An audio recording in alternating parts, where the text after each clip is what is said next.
Deus. Boa noite, igreja. A paz do Senhor Jesus. Tudo bem aí? Todo mundo com friozinho, encolhidinho, né? Bom poder estar aqui no calor do Espírito, né? Que nos aquece, que nos ama, que nos conforta. Deus é muito bom. Queridos, vamos abrir a palavra no Evangelho de João, no capítulo 14. Nós vamos ler do 1 até o 14, tá? Amém? João 14, a partir do versículo 1. A palavra de Deus diz assim: Não se perturbe o coração de vocês. Creiam em Deus, creiam também em mim. Na casa de meu pai há muitos aposentos. Se não fosse assim, eu lhes teria dito: Vou preparar-lhes lugar. E se eu for e lhes preparar lugar, voltarei e os levarei para mim, para que vocês estejam onde eu estiver. Vocês conhecem o caminho para onde eu vou. Disse-lhe Tomé: Senhor, não sabemos para onde vais, como então podemos saber o caminho? Respondeu Jesus: Eu sou o caminho, a verdade e a vida. Ninguém vem ao Pai a não ser por mim. Se vocês realmente me conhecessem, conheceriam também o meu Pai. Já agora, vocês o conhecem e o têm visto. Disse Filipe: Senhor, mostra-nos o Pai, e isso nos basta. Jesus respondeu: Você não me conhece, Filipe, mesmo depois de eu ter estado com vocês durante tanto tempo? Quem me vê, vê o Pai. Como você pode dizer, mostra-nos o Pai? Você não crê que eu estou no Pai e que o Pai está em mim? As palavras que eu lhes digo não são apenas minhas. Ao contrário, o Pai que vive em mim está realizando a sua obra. Creiam em mim quando digo que estou no Pai e que o Pai está em mim. Ou pelo menos creiam por causa das mesmas obras. Digo-lhes a verdade: aquele que crê em mim fará também as obras que tenho realizado. Fará coisas ainda maiores do que estas, porque eu estou indo para o Pai. E eu farei o que vocês pedirem em meu nome, para que o Pai seja glorificado no Filho. O que vocês pedirem em meu nome, eu farei. Amém? Vamos orar mais uma vez? Querido Deus, nós te louvamos por tua graça maravilhosa, por tua presença neste lugar, pelo teu Santo Espírito que em nós habita. Senhor, fala conosco nessa noite, ministra a sua verdade em nós, e nos ajuda a viver a prática da sua palavra. Não nos deixe, Senhor, ser apenas ouvintes. Continue trabalhando em nós, para o louvor da sua glória. Amém. Amém, queridos? O caminho que leva a Deus, né? Os versículos que nós lemos agora, na realidade é uma perícope, ele faz parte dos últimos, do capítulo 13 ao 17, dos discursos, né, de despedida de Jesus. O capítulo 13 ali, Jesus ensina sobre o serviço e o amor, quando ele lava os pés dos discípulos. Ele fala também que ele revelaria o que aconteceria, porque ele é o eu sou. Ele também diz sobre Judas, né, que iria traí-lo. Ele fala também, no 14, ele vai dizer que Pedro também o negaria. Aliás, continuando no 13 ali. E no 14, Jesus fortalece os discípulos que estavam caminhando com ele já nessa jornada, diante de tantas palavras, né, de despedida. E aí no capítulo 15, ele fala que ele é a videira verdadeira, que aquele, né, que não fomos nós que o escolhemos, mas foi ele que nos escolheu. Nos escolheu para que a gente vá e dê fruto, fruto que permaneça. E se a gente estiver na videira, certamente a gente frutifica. No capítulo ali, 16, ele fala da obra do Espírito Santo. Né? Ele fala que a tristeza que os discípulos estavam sentindo seria transformada em alegria. E aí, no capítulo 17, ele ora por ele mesmo. Ele ora pelos discípulos e ora por nós, aqueles que haveriam de crer por meio da pregação do Evangelho. Então, amados, se hoje nós estamos aqui, saiba que Jesus Cristo orou por você, para que você ouvisse a palavra do Evangelho, a verdade, e pudesse estar aqui essa noite. E isso já deve, assim, de imediato, né, consolar o nosso coração. Eu estava lendo um livro, comentário sobre João, onde o autor diz que ele deixou uma herança, né? Que a herança de Jesus deixou aos discípulos e a nós também, é a herança do amor incondicional. Ele deu a vida dele por amor a nós. Mas também deixou uma missão para nós, que nós fizéssemos como ele fez, que nós também o amássemos a ponto também de dar a vida. Então, é uma missão para nós, aqueles que creem, né, no Senhor Jesus. O que estava acontecendo aqui na comunidade, na igreja, né, na comunidade joanina? Essa igreja, como desde a época que começou, como hoje, as igrejas, de certa forma, nós não conhecemos basicamente o que é perseguição no nosso país. Nós não sabemos o que é isso. Nós não temos uma noção exata do que isso pode ocasionar na vida, né, da igreja. A gente tem uma vaga ideia. E, na realidade, aqui nessa igreja, estava havendo perseguições, confrontos, né? Na realidade, não chega a ser perseguição, é confronto externo e também interno. E entre os confrontos estava a questão do Império Romano, onde o imperador exigia culto a ele, né? A confessar que ele era Senhor. Entre outras coisas também, tinha judeus, né? Fariseus, que, zeloso pela lei, expulsavam os cristãos das sinagogas. E aí tinha os conflitos internos também. Muitos negavam a fé justamente por causa do fato de serem expulsos, né, da sinagoga. E ainda a questão do gnosticismo, né, os ensinos distorcidos que entravam, né, forçava a entrada para a igreja. E aí então João começa a ensinar a gente sobre quem? A gente, que eu digo hoje, porque é o mesmo ensino que foi daquela época. Quem é Jesus, né? O que Jesus fez por nós? Como é viver a vida de Jesus? A gente que diz, olha, Jesus é meu Senhor e também o meu Salvador. Isso implica em responsabilidades, em lutas, em apertos, né? Mas também implica em satisfação, alegria, contentamento. No versículo aí de 1 a 4, ele começa dizendo assim, olha, não se perturbe o coração de vocês. O significado dessa palavra perturbe é a mesma coisa de perder a serenidade, perder a paz. Os discípulos estavam caminhando com Jesus, na esperança que ele fizesse alguma coisa por Israel, recebendo os ensinos, caminhando junto com ele. Mas diante do que Jesus ia falando sobre que estava chegando a hora, nesse momento aqui, os discípulos se abateram. Sabe aquela coisa da tristeza, da angústia que toma o nosso coração diante de algumas circunstâncias que a gente fica apreensivo? Foi assim com eles também. Tristeza. Caminhamos com Jesus e ele disse que agora ele vai embora.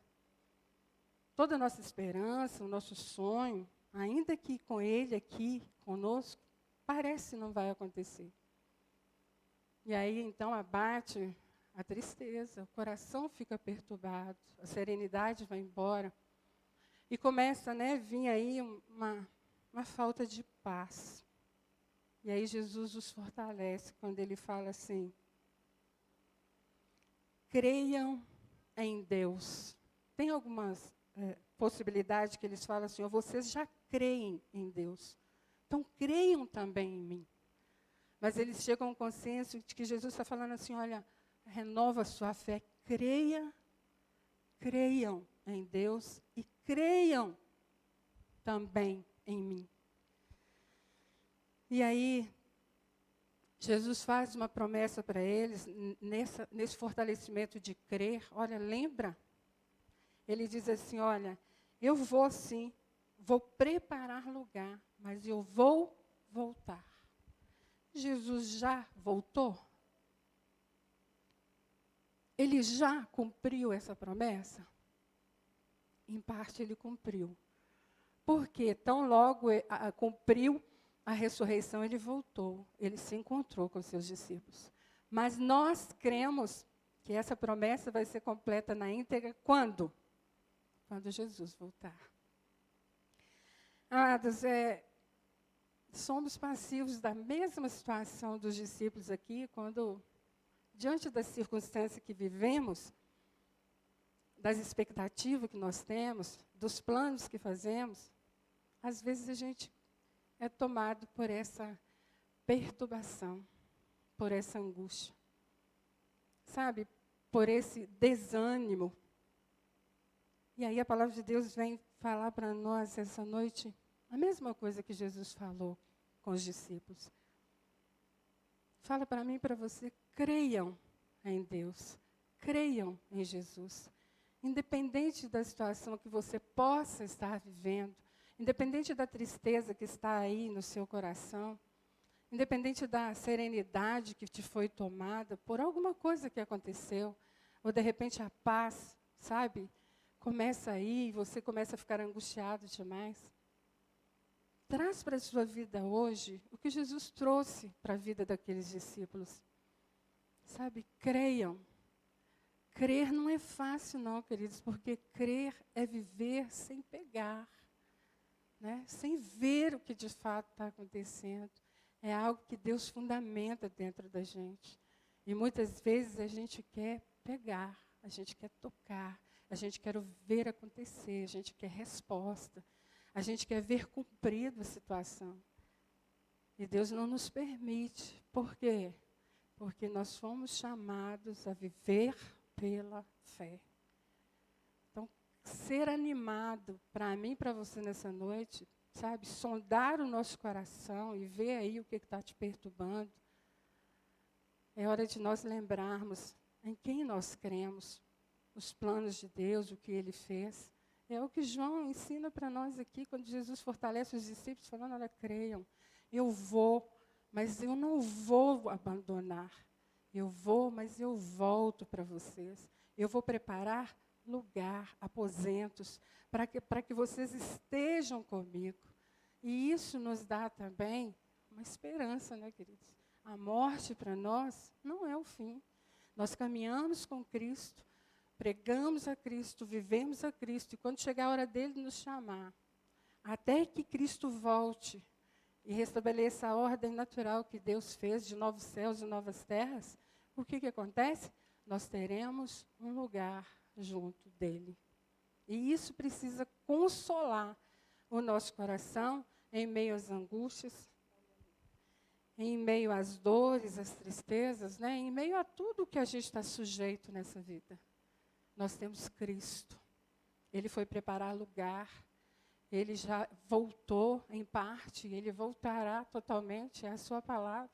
Ele enviou o Espírito Santo para habitar em nós. Então, o que a gente aprende? É colocar diante do Senhor os nossos medos, as nossas angústias, aquilo que nos entristece, na certeza de que o Senhor tem um renovo para a nossa fé. Sabe, o Senhor faz nessa noite em nós, por meio da sua palavra e do Espírito que convence, um renovo para prosseguir. E isso, queridos, é glorioso demais. Saber que quando a gente está quase parecendo que vai, né, dar aquela caída, a gente faz como a palmeira, enverga, mas não quebra. Porque o Senhor vem e fortalece de novo. No versículo 5, ele diz assim, disse-lhe, no versículo 4, Jesus fala assim, afirmando, olha, vocês conhecem o caminho para onde eu vou. Se eu perguntar para você nessa noite, você sabe o caminho para onde você está indo? Você pode dizer afirmadamente que o caminho que você está seguindo é o caminho que o Senhor tem para a sua vida? Quando se fala de caminho, eu vi uma ilustração interessante, onde dois homens chega a um determinado lugar e havia para eles 2 caminhos, uma à direita, outra à esquerda. E eles olharam um para o outro e falaram, e agora? Aonde nós vamos? E eles observavam pela terra as pisadas.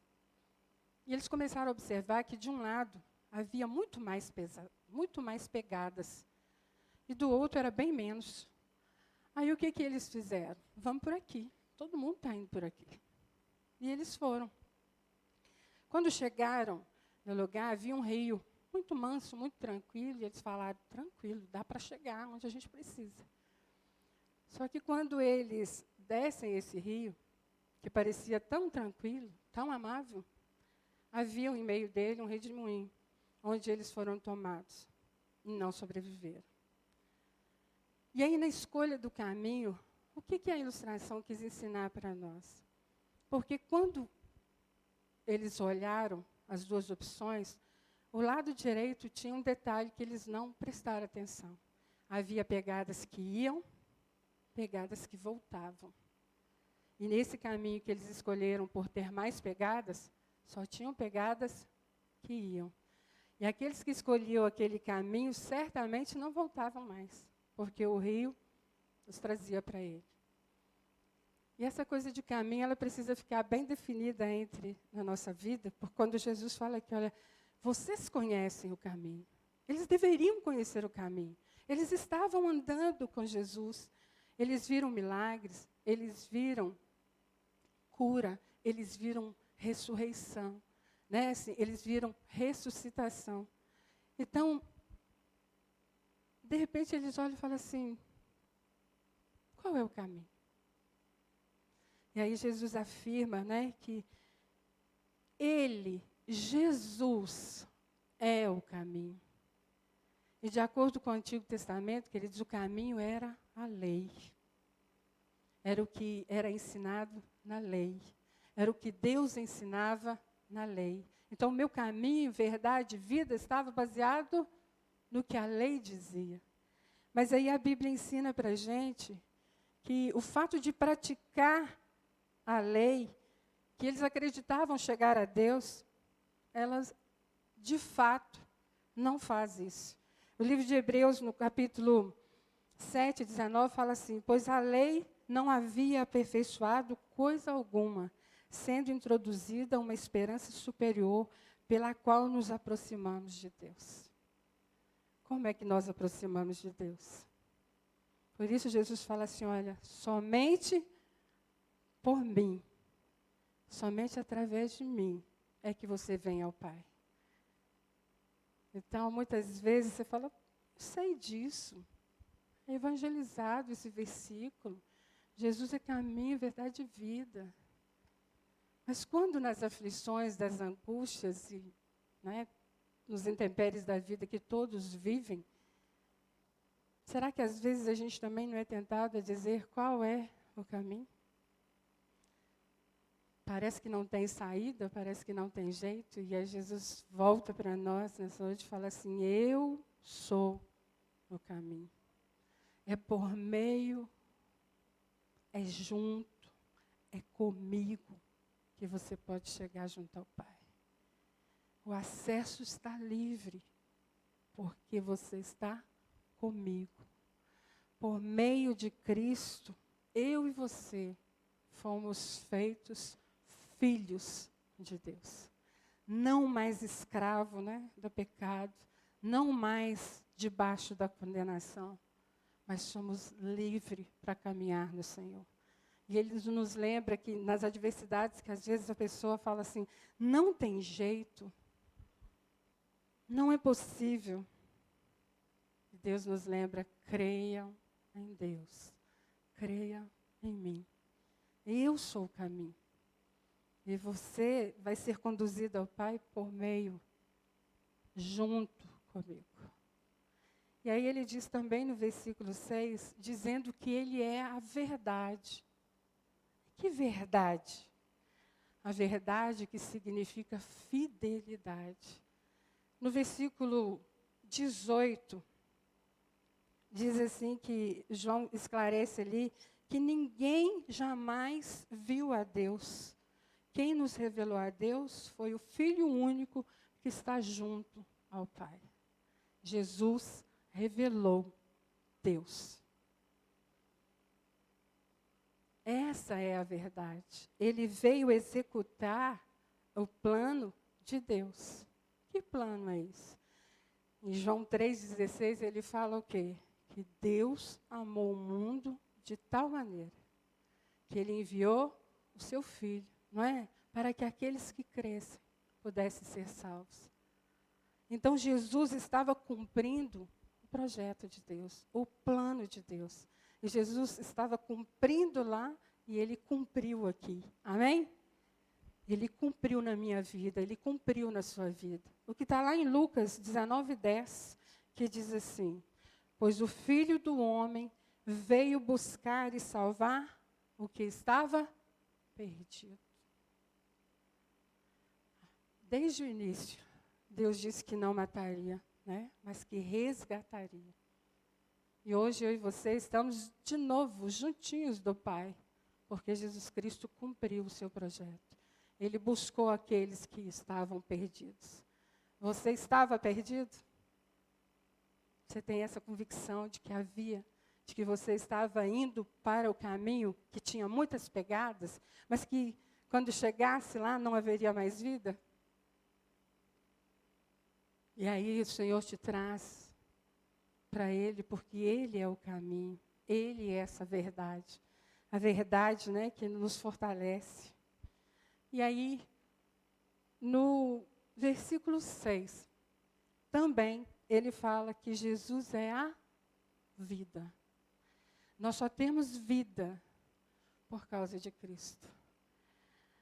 O Evangelho de João, lá no início, ele anuncia, né, que lá na palavra, no versículo 1:4, ele diz assim, ó, nele estava a vida, e esta era a luz dos homens. Ele era o verbo, né, que se fez carne. Ele era Deus que se despojou da sua glória e veio se humanizar para nos ensinar e nos levar de volta ao Pai. Isso são verdades que a gente nunca pode deixar de fortalecer, de lembrar e de crer. A missão de Jesus em João 10:10, qual era? Ele diz assim, na parte B do versículo, eu vim para lhe dar vida e vida plenamente. Ou em outra versão, vida em abundância. Uma vida completa, até que Ele volte e tudo se faz novo. Até lá, como os discípulos, e nós também somos, tem momentos de angústias que parece que não vão acabar. Tem situações difíceis na nossa vida? Tem. O que a palavra de Deus nos ensina? Creia em Deus. Creia em Jesus. Ele é o caminho. Ele é a verdade. Ele é a vida. Ele é o plano perfeito de Deus, cumprido aqui na terra, para nos levar para Ele em salvação. E desde já ter acesso a Ele. Desde já poder chegar diante do trono. Poder falar com o Senhor. Poder ouvir a sua voz. E isso é maravilhoso demais, né, gente? Maravilhoso demais. Ele é a vida. E ninguém vem ao Pai se não for por meio de Jesus. Sabe, a minha mãe era católica, mas era católica assim, né? Não praticante no sentido de ir na igreja, mas uma mulher muito temente a Deus. Toda a nossa orientação era baseada em Deus, o Pai. Então, ela trabalhou em nós o temor a Deus, o respeito mesmo, a reverência mesmo. Mas Jesus, raramente a gente ouvia falar. E quando, na fase de escola, que tinha os catecismos, a gente começava a aprender. E aí, uma vez eu fui na igreja, eu falei, eu quero ver, né, o que é o Jesus, porque eles falaram que tinha uma procissão do Nosso Senhor morto. Eu queria entender o que era. Aí a única imagem que eu tinha de um Jesus era aquela dentro daquele vidro, onde havia as chagas, né? Aquela obra feita por mãos, toda machucada, e eu olhava aquilo e não conseguia entender. E aí, quando me converti, uma das coisas que Deus foi aprender, ensinando, trabalhando em mim, foi conhecer Jesus e falar de Jesus. Porque o nome de Jesus era estranho para mim. Deus, sim. E o Espírito Santo, a única ensino que eu tinha é que ele era uma pombinha. E que tinha lá na correntinha da minha irmã, essa pombinha ali, e que quando a gente falava com ela, você lembra disso? O que é isso? Ah, é o Divino Espírito Santo. Então, era o máximo, né, que a gente tinha aprendido. E aí, quando Deus nos traz para Ele, e Ele nos ensina que Jesus é Ele, é Deus Filho, que morreu por mim, e que não me deixou órfão, mas me deu o teu Espírito para me conduzir nessa vida até que Ele volte. E que ainda que eu tenha momentos difíceis, e ainda que o meu coração se turbe, ainda que chegue enfermidade, que tenha problemas com filhos, que a situação financeira aperte, sabe, todos esses percalços que todos nós estamos sujeitos a viver, queridos, vai passar. Não se turbe o seu coração, não se angustie, se volte para Ele. Foi o que Jesus disse, olha, caminhe, vocês sabem o caminho. Eu e você hoje sabemos o caminho que Jesus Cristo nos leva. Então não podemos nos deixar abater por situações, por problemas, por decepções, por dores, seja lá o que for. Traz à sua memória o que te dá esperança, o que Deus fez por você, o que se cumpriu em Cristo Jesus, sabe, o que Ele faz e vai continuar fazendo até a sua volta, para que a gente tenha, sabe, essa vida abundante que Ele nos deu. E que muitas vezes as pessoas ficam cabisbaixas e falam, céus, ó vida, mas não reage. É difícil, todos nós somos pegos em uma época ou outra de desânimo, sabe, de um coração turbado. Às vezes até na questão da nossa fé, como os discípulos aqui. E o que Jesus trabalha neles? Exatamente a sua fé. Eu caminhei com vocês. Eu revelei o Pai a vocês. Eu disse para vocês como é o reino dos céus. Eu disse para vocês como esse reino está sendo instalado aqui. Então, creiam. Continue caminhando. Não se desvie nem para a direita, nem para a esquerda. Né? Busque viver o seu melhor. Ter esse comprometimento de viver, né, com Jesus. No versículo 7, do 7 ao 11, quando ele fala, deixa eu ler aqui de novo. Ele fala assim, ó, se vocês realmente me conhecessem, conheceriam também o meu Pai. Já agora vocês o conhecem e o têm visto. Disse Filipe, Senhor, mostra-nos o Pai, isso nos basta. Jesus respondeu, você não me conhece, Filipe, mesmo depois de eu ter estado com vocês durante tanto tempo. É uma pergunta que Jesus faz, e às vezes, tem quantos anos que a gente caminha? Quantos anos que você caminha com o Senhor? Quantos anos que eu caminho? E às vezes, tem determinadas situações que nos faz balançar. Sabe, qual é o caminho, Senhor? E aí Jesus fala para mim, para você, tanto tempo andando comigo, você ainda não sabe.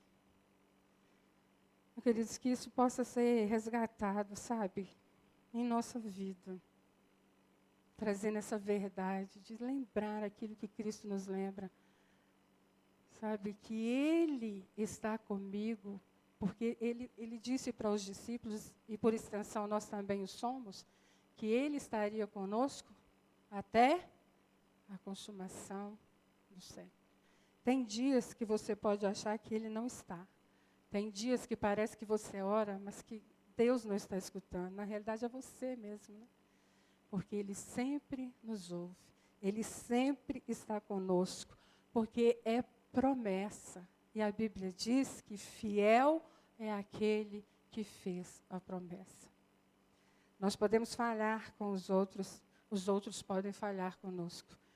Mas Jesus Cristo nunca falhará. Ele vai sustentar a sua palavra até o dia da sua volta. Quem crê em Jesus fará ainda, no versículo 12 e 14, ele fala que quem crê fará ainda obras maiores. Também é uma promessa, não é? Aí eu pergunto, ele já deixou para nós o que é que nós temos que fazer? Quanto filhos de Deus, quanto salvos por Cristo, as obras que ele fez, por extensão, hoje nós alcançamos muito mais. Existem hoje igrejas empenhadas em missão, em missionários e viver mesmo. Mas cada um de nós é um missionário também, na abrangência da sua família, né, da sua vizinhança, junto com a sua igreja, fazendo visitas, ajudando da melhor forma que você pode. Sabe, Jesus disse que nós deveríamos fazer ainda mais. Muitos fazem, mas muitos também não fazem. Se acomoda, não sou pastor, não tenho dom, melhor não mexer, dá trabalho, deixa quieto. Né? A gente tem tanto argumento para não fazer, mas Jesus disse apenas que a gente fizesse para que o Pai fosse glorificado. Eu e você precisamos seguir essa vida de missões a partir do nosso lar. Queridos, missões muitas vezes envolvem na particularidade da nossa vida, sabe o quê? Perdão. Pessoas que nos ofendem. Perseverança, se humilhar debaixo da potente mão do Senhor e fazer o que é certo fazer. Buscar trazer a unidade no corpo de Cristo, a igreja do Senhor, entre os irmãos. E manter também a unidade da família. Porque muitas vezes tudo que o inimigo quer é pegar o espaço que nós damos, com mágoas, com dores, com o coração turbado, né? E olhar só os defeitos, só as dificuldades. Mas Cristo nos ensina que Ele é o quê? Perdão. Porque fomos perdoados é que estamos aqui. Versículo 14, Ele nos promete, assim como prometeu para os discípulos, a nós também. O que vocês pedirem em meu nome, eu farei. E aí você pede coisas que não têm a ver com o seu crescimento espiritual, com a vida do seu irmão, com a sua família, com o reino de Deus. E Ele, por misericórdia, tantas vezes nos concede. Mas Ele prometeu que tudo aquilo que está relacionado ao reino dEle e que você está fazendo, Ele disse que aquilo que a gente pedir, Ele dará. Ele fará. Não é na força do nosso braço. Não é do nosso jeito. É do jeito do Senhor. Então, além dele consolar e fortalecer o nosso coração, a nossa fé, né, e nos lembrar de novo quem Ele é e a nossa caminhada, Ele diz que a gente precisaria dar fruto, fruto que permanece, para que a igreja cresça, para que a igreja seja fortalecida, para que você seja fortalecido, né, no caminhar com os irmãos, nessa jornada aí. Amém, queridos? Não se turbe o vosso coração. Deixa Deus fazer uma leitura do seu coração nessa noite. Às vezes é algo que você nem deu tanta importância. Ou às vezes é algo que já está aí. E você dando importância para ele há tanto tempo. E o Senhor diz hoje, para que você creia em Deus, creia nele. Para que você se lembre quem é Jesus e o que Ele fez por você. E que não existe dificuldade, não existe nada que é impossível para Deus. E que quando você coloca a sua oração diante dEle, Ele diz que Ele te dará, Ele responderá a sua oração. E para a gente concluir aqui, queridos, as perturbações que vêm do nosso coração, elas são muitas vezes, sim, o nosso dia a dia, tudo isso que eu falei aí, né? Problemas com crianças, com filhos mais velhos. A gente nunca viu tanta coisa ruim acontecendo, tanta maldade tão perto da gente. Nas escolas, pessoas que deveriam proteger, abusando. Né? Situações que você pensa que nunca vai passar por ela e, de repente, ela está batendo a sua porta. Vida sentimental, né? Não casei, queria casar, não sou feliz, queria ser feliz, não tenho filho. Enfim, a gente busca um bocado de coisa para entristecer ainda mais e abater o nosso coração. E eu queria te dizer que o dom da vida está nas mãos de Deus. Aquele a quem Ele tem para você, para formar uma família, é o melhor daquele que crê em Deus. E deve ser por isso que você deve, né, orar nessa certeza de que Deus fará. Para que você construa uma família temente a Deus, instruindo seus filhos no temor do Senhor. As famílias alicerçadas, abraçadas, sedimentadas na fé e caminhando com Cristo, crendo cada dia, é que vai fazer diferença no nosso país e em qualquer outro lugar. Porque assim nós também glorificamos a Deus, né? Então, caso você esteja vivendo, ou viveu, vai viver, Deus tem uma palavra para você nessa noite. Eu queria que você colocasse de pé e a gente ter esse momento de oração agora. E de verdade eu queria fazer até algo diferente do domingo, com a permissão do pastor Fabrício aqui. É que se tem alguém aqui que está com esse coração turbado, triste, cansado, desanimado, que você não se retenha no seu lugar, mas venha até a frente. Deixa a gente orar com você.